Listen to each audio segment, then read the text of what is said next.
صحیح بخاری حدیث نمبر 953۔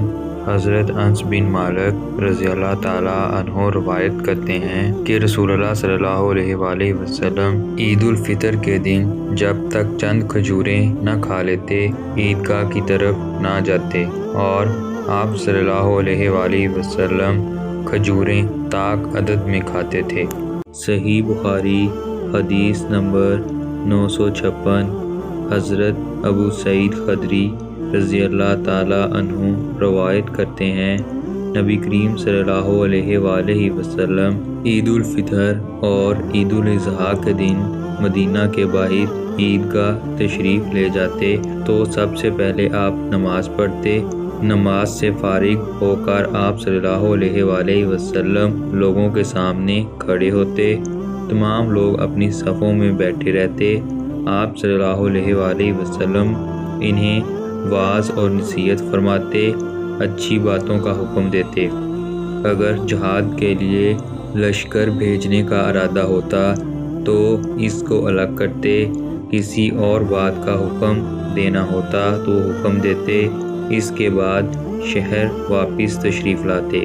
حضرت ابو سعید خدری رضی اللہ تعالیٰ عنہ نے بیان کیا کہ لوگ برابر اسی سنت پر قائم رہے، لیکن معاویہ کے زمانہ میں مروان جو مدینے کا حاکم تھا، پھر میں اس کے ساتھ عید الفطر یا عید الاضحیٰ کی نماز کے لیے نکلا۔ ہم جب عیدگاہ پہنچے تو وہاں میں نے کثیر بن سلت کا بنا ہوا ایک ممبر دیکھا۔ جاتے ہی مروان نے چاہا کہ اس پر نماز سے پہلے خطبہ دینے کے لیے چڑھے، اس لیے میں نے اس کا دامن پکڑ کر کھینچا، لیکن وہ جھٹک کر اوپر چڑھ گیا اور نماز سے پہلے خطبہ دیا۔ میں نے اس سے کہا کہ واللہ تم نے نبی کریم صلی اللہ علیہ وآلہ وسلم کی سنت کو بدل دیا۔ مروان نے کہا کہ اے ابو سعید، اب وہ زمانہ گزر گیا جس کو تم جانتے ہو۔ حضرت ابو سعید نے کہا کہ باخدا میں جس زمانے کو جانتا ہوں اس زمانے سے بہتر ہے جو میں نہیں جانتا۔ مروان نے کہا کہ ہمارے دور میں لوگ نماز کے بعد نہیں بیٹھتے، اس لیے میں نے نماز سے پہلے خطبہ دے دیا۔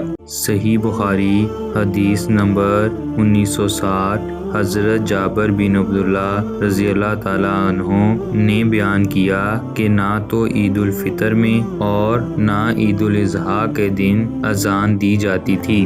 صحیح بخاری حدیث نمبر 304۔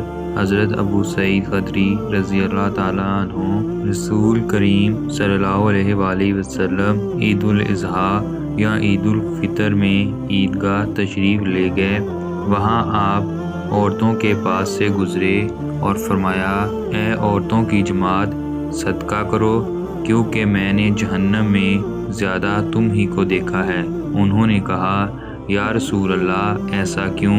آپ صلی اللہ علیہ وآلہ وسلم نے فرمایا کہ تم لعن طعن بہت کرتی ہو اور شوہر کی ناشکری کرتی ہو، باوجود عقل اور دین میں ناقص ہونے کے میں نے تم سے زیادہ کسی کو بھی ایک عقل مند اور تجربہ کار آدمی کو دیوانہ بنا دینے والا نہیں دیکھا۔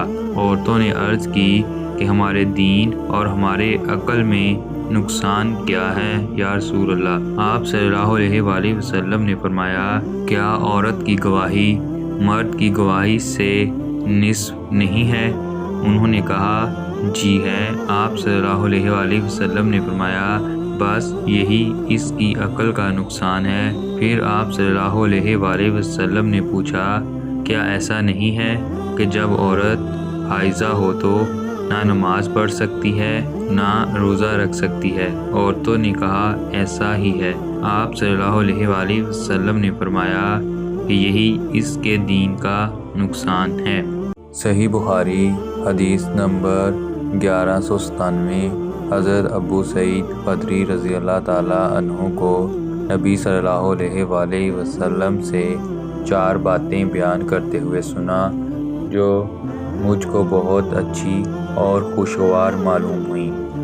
فرمایا، عورت 2 دن کا سفر نہ کرے مگر اس حال میں کہ اس کے ساتھ اس کا شوہر یا ایسا رشتہ دار ہو جس سے نکاح حرام ہے، اور نہ عید الفطر اور عید الاضحیٰ کے دن روزہ رکھے اور نہ نماز پڑھے 2 نمازوں کے بعد، ایک فجر کے بعد جب تک کہ آفتاب طلوع نہ ہو جائے، اور عصر کے بعد جب تک آفتاب غروب نہ ہو جائے، اور نہ سوا 3 مسجدوں کے کسی مسجد کی طرف سمانے سفر باندھے، مسجد الحرام، مسجد اقصیٰ اور میری مسجد مسجد نبوی۔